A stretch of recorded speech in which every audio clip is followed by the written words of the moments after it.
This is the Red Line, and I am your host, Jimmy Red. Thanks for tuning in. Man, do we have a fantastic week of college football last week. It was probably one of the most exciting ones we've had all year. I was thrilled to watch football. My heart was pounding for a lot of these games because they were just games that were so exciting that people wanted to watch. Some of them lived up to the hype, some of them didn't. Some of the ones that were supposed to live up to the hype didn't as well. So we'll get to that here in a minute. But first, we're going to break down the games that I watched and I predicted for you guys. The Penn State-Michigan game is one of those games that did not live up to the hype, for sure. I thought that was going to be a way better game. I thought Miles Sanders was going to play a lot better.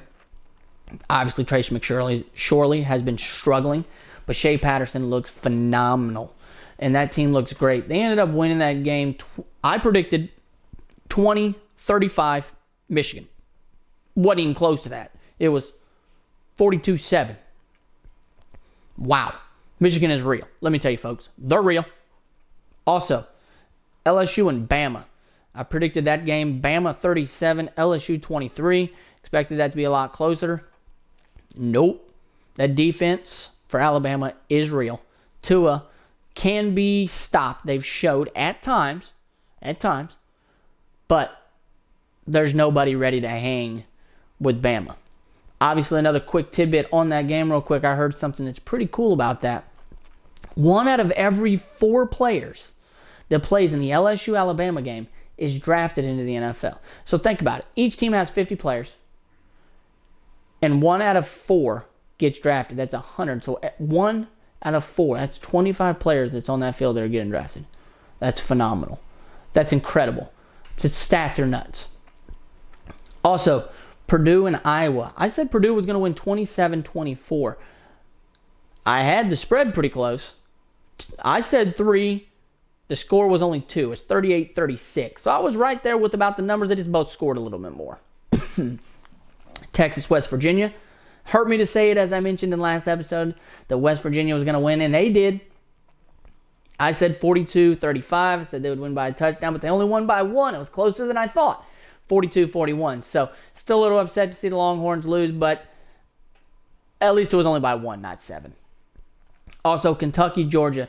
A lot of people wanted that to live up to the hype. I told you they were going to get destroyed. I said probably 21 points, and it was big. 34-17, Georgia didn't look back. Put a hurting on Benny Snell. Did not look the same. Speaking of Benny Snell came out today and said, in an interview, they said, you're a 3-star recruit. What is the big deal about that? And he's like, well, it's all, kind of an ego thing. It's, it's part of the game. I went to all these camps, and I was the last one here and first one here and all that. And then his quote was, I'm a 10-star because you can't grade the love of this game. I'm like, what? They don't even recruit on a 10-star basis. It's 1 through 5, dude. That's unheard of. So, to me, that just was like, what? You're nuts for even saying that. Also, speaking of that, there was a couple of things going on in these games today. A couple trivia questions that I saw on TV, and I knew the answers to both of them, which I was loving it. I loved it. It was phenomenal. I'll ask you guys, and then I will give you the answer. I want to see if you guys know the answers to these. One of them was Alabama to be defeated by a team by 10 points or more. Who was the last coach to do it? Any guesses? The last team to do that was LSU when Nick Saban was coaching them. Saban coached LSU, and he was the last time that anybody beat Alabama by 16 or more. That's crazy. Also, the other one was Benny Snell. Benny Snell could potentially be a Heisman candidate. Who was the only other Kentucky player to make it to the Heisman finals? So there was one other person from the University of Kentucky to make it to the finals. Any ideas who it was? Tim Couch, the quarterback, Tim Couch, who used to play for the Browns, made it to the Heisman finals. The year he did it was 1989. Long time ago. That was the inaugural time they did a ceremony in New York, too. So, it's pretty exciting. I knew Tim Couch. That one was tough. The Alabama one, I knew that like it was cake because I knew Alabama, since Nick got there, was on a roll and hasn't lost by anything like that. And I knew he was at LSU, so I figured LSU, Nick Saban. And ding, ding, ding, I was right. So, we're going to talk about the playoffs and the rankings. As of now, It's Tuesday night. The rankings are yet to come out. Nobody knows who's into the playoffs yet. The rankings as of now have your 10 being Washington State, which I like. Washington State's very competitive. They look good. LSU fell down 5 spots down to number 9. Ohio State stayed even at 8. West Virginia jumped 5 after the big win over Texas, even though it was only 1 point. Oklahoma, who came up 1 after their win. Georgia up 1 to 5. Michigan up 1 to 4. Notre Dame at 3. Clemson 2. And Bama alone by themselves at the top of the board. No shock there. Well, I got something like that. Mine's a little bit different. Since the playoffs aren't out, I don't know what they are. Here's what I have. In at number 1, no questions asked. Everybody knows who that is. Bama. If you could put Bama 1 through 4, you would, because they are. I don't think there's anybody that's going to beat them this year unless they have an off game. Bama would be in 1, 2, 3, 4, but can't do that. So, in at 2, I have Clemson. I don't think that young rookie quarterback, 5-star freshman, and Trevor Lawrence is ready for that game. So, I got them in at 2. I think they're the second best team, but I don't think they got anything to hang with Bama. And at 3, I have Notre Dame. Ain't lost yet. Still rolling. Still look like a good team. Played good teams. I think they're there. And the reason they have to be in at 3 is because they defeated the team that is in at 4. The team I have in at 4 is Michigan. I think Michigan is the deal, folks. Michigan looks phenomenal to me. They had a phenomenal game against Penn State. They're on the redemption tour. They've checked off 2 of them. 2 of the 3. They're going for number 3 at Ohio State at the end of the year. They've checked them off. Checked off Wisconsin. Checked off Michigan State. Checked off Penn State. Boom, boom, boom. They're rolling, man. I'm telling you. That team is real. Shea Patterson looks great. The defense is rolling. Michigan is right there, but I can't put them above Notre Dame because Notre Dame beat them in the head-to-head. First team out, I have Georgia. If Georgia beats Alabama, they will get in. That eliminates me from having 2 teams SEC in the playoffs. So, the SEC championship game is set. With Georgia's win, they have won the East, and with Bama's win, they have won pretty much the West, unless they lose to Auburn, which really isn't going to make a difference because no way Auburn is going to get in. So, pretty much set. SEC title game is set for the Mercedes-Benz Tour in Atlanta, and that will probably be the Alabama Crimson Tide, and it's a lock for Georgia. So, those 2, if Georgia finds a way to win it, which I don't believe they do, although they do have studs who play on the field. You have an awesome quarterback from Jake Fromm, who was a freshman last year and took you guys to the national championship. You got a 5-star recruit, redshirt, who's backing him up in Fields, Justin Fields. You also have 2 sweet running backs. You see here, you have DeAndre Swift, and then you have Holyfield. You have Holyfield's boy. So, I don't think they have any problem on the offensive side of the ball. Elijah Holyfield is moving the ball like a champ, and he's really developed into a good runner. He actually looks maybe better than DeAndre Swift to me. So, I got to watch that game. If they win, they're obviously in. I put them probably in at like a 3. I wouldn't put them in at a 1. I'd probably put them in at a 3. Move Notre Dame up. Probably leave Michigan at 4. Because Bama got beat, I'd probably leave Michigan at 4 if Georgia wins that game. And the 6th place team, this one's probably a little bit of a surprise to some people. Maybe not. I have West Virginia in there. I think West Virginia is a good team. I chose Will Grier to win the Heisman at the start of the year. A lot of people can ask me, who do you got to win the Heisman? Tua? Like, I can't change, guys. If my guy was eliminated like last year at this time of the year when I said Josh Rosen, I might change just to keep progressing along. But my guy is still like in the top 3 right now. He's 3. You got Tua at the top. Kyler Murray, the Oklahoma quarterback, and then you got Will Grier. If Will Grier wins that matchup against Kyler Murray, that puts him in the 2 spot, and he has a huge win against another quarterback, and that could potentially lift him up over Tua. I'm sticking with Will Grier, man. That's why I got West Virginia in at 6. I think West Virginia can beat Oklahoma at the end of the year of regular season and get themselves into that Big 12 championship, and that would be fantastic. I'm excited, man. I am stoked for the end of the year because there's huge games in the final week. You got West Virginia, Oklahoma, and then you got Ohio State and Michigan. That has playoff implications all over it. And a person who loves college football and is passionate about it, that's what you want to see. These teams need to run the table and get to that final week, and football will be phenomenal. I'm telling you, folks, get fired up. It's here. College football is for real this year. The parity is there. I'm I'm just fired up. The only team that's not paired right now with anybody is Alabama. So just watch college football. Everything will be great, I promise you. So, with that being said, we have a couple of games we are going to break down this week. One of them is another Texas game. Texas was defeated last week by West Virginia, as I mentioned. This week, they're going to play another team that always gives them fits on the defense in Texas Tech. Texas Tech had a guy there that would always just give them fits a couple years ago, back when they did go to the national championship with Colt McCoy, Dominican Sue. And they've had wide receivers came out of there that have gave them fits. Texas Tech always seems to find a way to give Texas fits.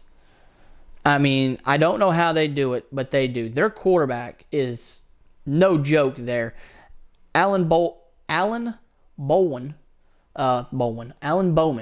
is he's real. He's a good quarterback. He's for real. He's 227 out of 223 with 2,600 passing yards. He has 17 touchdowns, 7 interceptions. That's a great ratio for a quarterback like that. But Sam Ehlinger, I think he's got a little bit more experience. 16 touchdowns, 2 interceptions, passing a lot more. He's got little Jordan Humphreys, who's going to be a phenomenal wide receiver in the NFL. And then he's got the running back, I'm trying to think. I'm not to say his first name. It's a pain. It's Keontae Ingram. And he is going to be on his game, because I think that he's going to find a way to make stuff happen here against these guys. And I think Texas, traveling on the road after a loss, finds a way to win this, because they want to keep their chances alive. I know they have 2 losses and 2 in conference, but I think they want to keep their chances alive for a potential Big 12 championship game. I don't know if they're going to make it. I doubt it. But by any miracle, if something happens, if OU loses one more game or 2, that could put Texas in. So I think Texas is fighting for their chance in that Big 12 game, and I think they really, really, really fight hard here after this loss.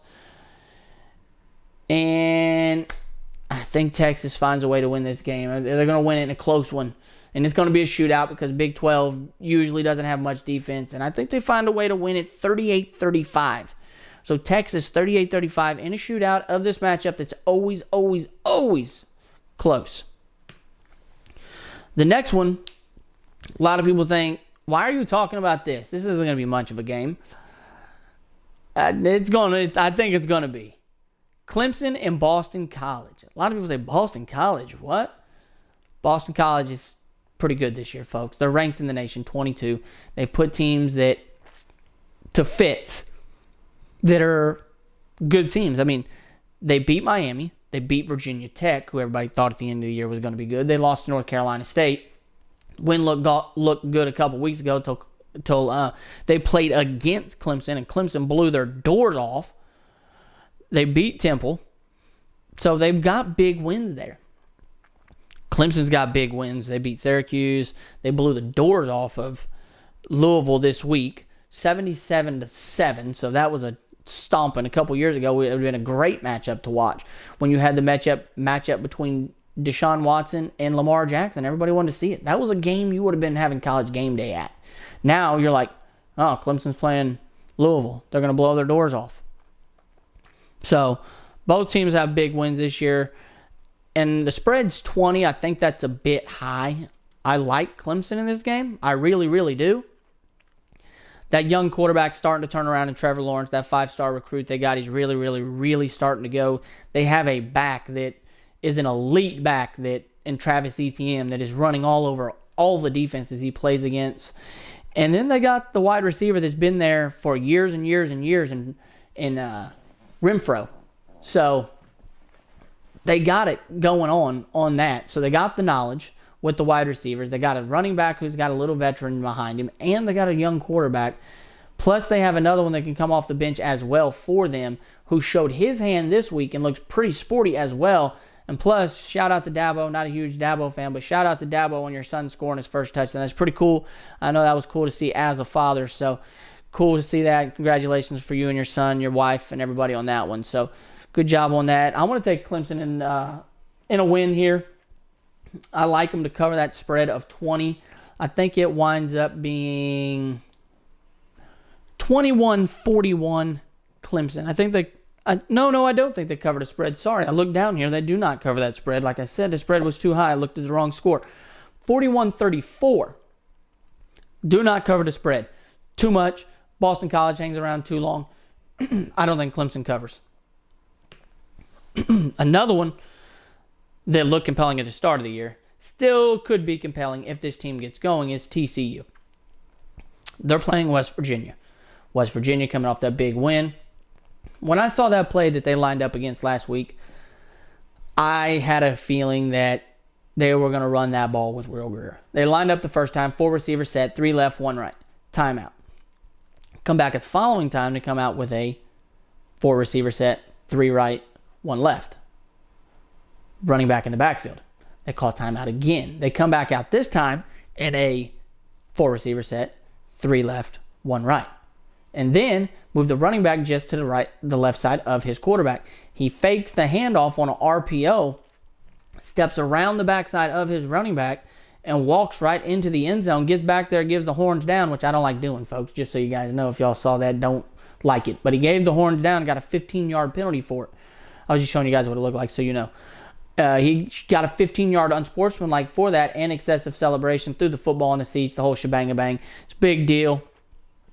They ended up winning the game, so it's not that huge of a deal, but still, the fact is they played a tough game and won that. They're going to play TCU. At the start of the year, everybody thought TCU was going to be a better team. I did. They looked good against Ohio State in the first half till they threw an interception. Ohio State scored 21 straight and opened it and blew their doors off on a neutral field there in Dallas. But Will Grier, I think, too much to handle. I don't think the TCU defense can hang out with him. I'm taking West Virginia to win this game. 42-30, big. 12 points, they do it. Spread's 12.5. I think they're right at the spread. I don't think they quite cover, but they're right at the spread. The numbers are right on for this game. I think it's 12 to 13 points is the spread like they have. But give me West Virginia. If you're going against the spread, that's going to be a tough one to choose. West Virginia puts up a lot of points. They normally put up 40 a game. Averaging that, and they're averaging a total of almost 500 yards a game as well. So I just think that if the defense of TCU steps up this week because they know it's a big game, they are playing in Morgantown, West Virginia, which does give the edge to West Virginia. If they can find a way to step up just a little bit with Gary Patterson as head coach, I think they can cover this spread. So you could look into TCU and maybe take those chances on TCU because they're right at the line. It could go either way, hit or miss on that one. But I got final score being 42-30 West Virginia. Another one. This one here has a lot of implement for one team. The team being Ohio State. Ohio State has to win out through the rest of the year to get into the Big Ten championship game. They have to defeat Michigan, as I mentioned, at the end of the year to get in. Michigan has to do the same thing to get into the Big Ten championship game. They have to win. Both of them do. But they can't overlook this matchup they have right here first. They have Michigan State. Michigan State's not a joke, folks. I'm just telling you. They opened it up in the preseason polls as a preseason poll number 10. They're real. They have Brian Lewerke, who is not a terrible quarterback at all by any means. And he's not looking bad out there this year. 151 out of 250 passes, 1,800 yards, and a touchdown ratio 8-8, 1-1. Not great, but he's carrying his team far enough that they're winning games. But don't overlook them because they can come in there and surprise you, folks. I'm telling you, they've done it this year. So don't overlook Michigan State. Also, they can get to the quarterback on that defense. And as we all know, Dwayne Haskins doesn't like to be pressured. We saw that when he was pressured a couple weeks ago and was almost defeated when they put a lot of pressure on him. So, if they can get pressure to him, that's going to be a big problem. But they always have a man on the back burner. That man on the back burner is starting to step up. And that being J.K. Dobbins. J.K. Dobbins he's turning it on now, folks. Start of the year, really, really quiet. Last week, all you heard about was J.K. Dobbins. You didn't hear much about Paris Campbell, the wide receiver, because Dobbins didn't really do much with him. But you heard a lot about J.K. Dobbins. J.K. Dobbins is turning it on. He's going to a new level. If they can find a way to slow down J.K. Dobbins and get to Dwayne Haskins, this is going to be a close game. But I think they can do that and hang in there and be tough because I know the coach can get them fired up. They're already underdogs. Why not put a shake-up in the Big Ten?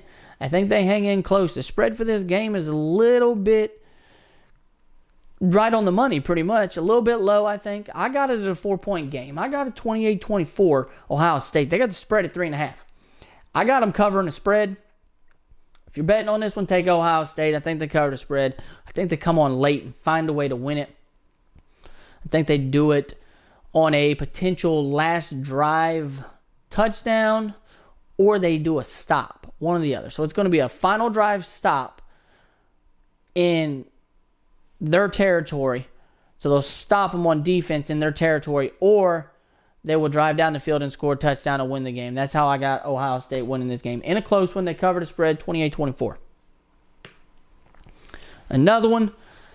Looked great at the start of the year. A lot of people were fired up about it because it had phenomenal people in it. And I was fired up about it because they had great quarterbacks in it. Everybody looks at it like, man, it's going to be a good matchup.